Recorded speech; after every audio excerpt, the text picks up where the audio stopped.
नमस्कार साथियों, स्वागत है आपका हमारे YouTube चैनल में। आप छत्तीसगढ़ की किस जगह से हमारे समाचार सुन रहे हैं, कृपया कमेंट बॉक्स में लिखकर हमें जरूर बताएं। रायपुर से प्रस्तुत हैं छत्तीसगढ़ के प्रादेशिक समाचार। समाचारों के साथ में रजनी शुक्ला। पहले मुख्य समाचार। अयोध्या में कल नवनिर्मित मंदिर में श्री रामलला का प्राण प्रतिष्ठा अनुष्ठान संपन्न।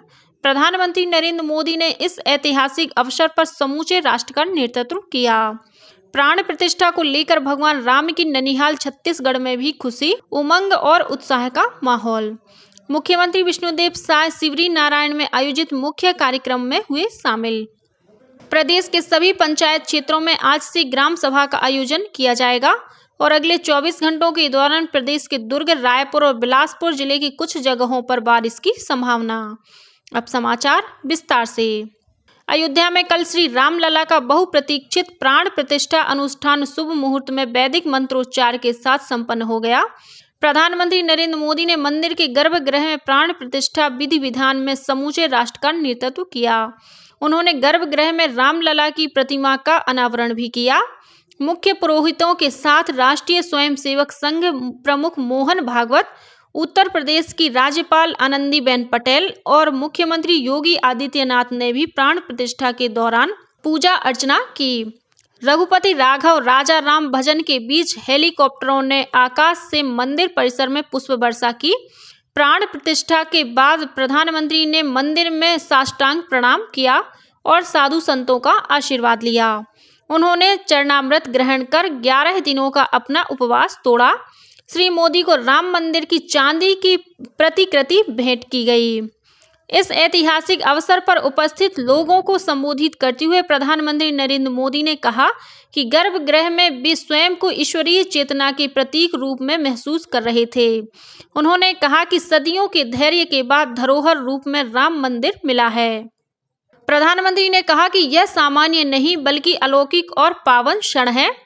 हजारों वर्ष बाद भी यह दिन लोगों के मानस में जीवंत रहेगा।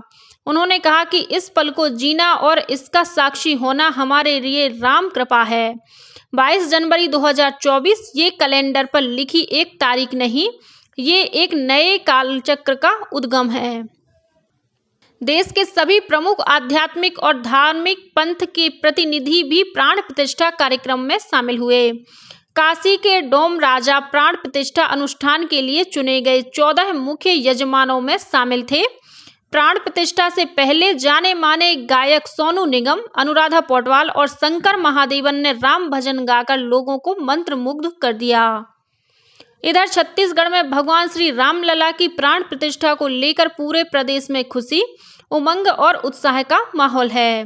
इस अवसर पर अनेक कार्यक्रम आयोजित किए गए। राज्यपाल विश्वभूषण हरिचंदन ने राजधानी रायपुर के VIP रोड स्थित श्री राम मंदिर में पूजा अर्चना की और भगवान श्री राम से देश और प्रदेश की सुख, शांति और समृद्धि के लिए आशीर्वाद लिया। वहीं श्री रामलला महोत्सव का मुख्य कार्यक्रम जांजगीर चांपा जिले के शिवरी नारायण में आयोजित किया गया। मुख्यमंत्री विष्णुदेव साय ने कार्यक्रम में शामिल होकर वर्चुअल माध्यम से अयोध्या में हुई प्राण प्रतिष्ठा के दर्शन किए।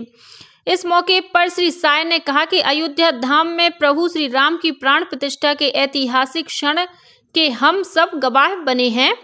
भगवान श्री राम की अलौकिक बाल प्रतिमा के दर्शन भी किए हैं। प्रदेश का यह सौभाग्य है कि छत्तीसगढ़ भगवान श्री राम का ननिहाल है और माता कौशल्या की जन्मभूमि है। आज देश के साथ साथ पूरी दुनिया राममय हुई है।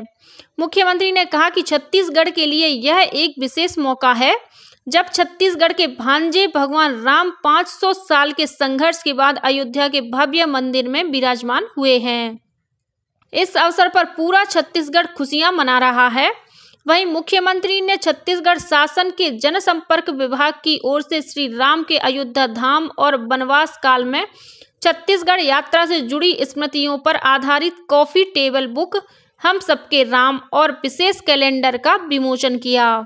इससे पहले मुख्यमंत्री ने शिवरी नारायण स्थित भगवान नर नारायण मंदिर में विधि विधान से पूजा अर्चना कर प्रदेशवासियों की सुख समृद्धि की कामना की।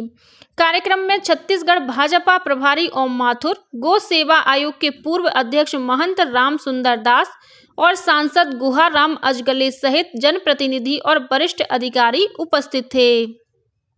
वहीं मुख्यमंत्री ने सुबह रायपुर स्थित दूधाधारी मठ में आयोजित कार्यक्रम में राम दरबार का दर्शन किया और गौ माता की पूजा अर्चना कर उन्हें भोग लगाया। इधर रायपुर स्थित माता कौशल्या धाम चंदखुरी में पर्यटन विभाग द्वारा रामोत्सव मनाया गया। इस दौरान मंदिर परिसर में 21,000 दिए जलाए गए। कार्यक्रम में मानस गायन और सांस्कृतिक कार्यक्रम के अलावा विशेष डाक आवरण का विमोचन भी किया गया। इसी तरह नवा रायपुर में सुबह 6 बजे से ही सभी चौक चौराहों में राम भजन और राम धुन का प्रसारण किया गया।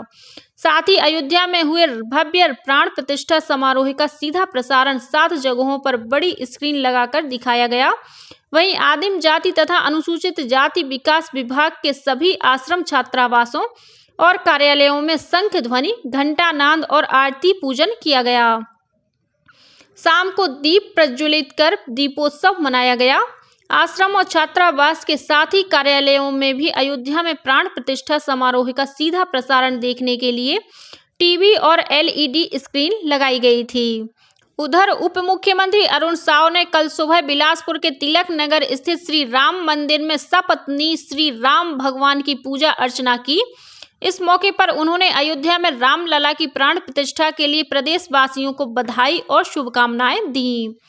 वहीं संस्कृति और धर्मस्व मंत्री ब्रजमोहन अग्रवाल भी रामलला प्राण प्रतिष्ठा के अवसर पर राजधानी रायपुर के विभिन्न धार्मिक स्थलों में आयोजित रामोत्सव समारोह में शामिल हुए। वित्त मंत्री ओपी चौधरी ने रायगढ़ जिले के गांधीगंज स्थित श्री राम मंदिर में प्रभु श्री राम के दर्शन पूजन कर सर्वमंगल की कामना की।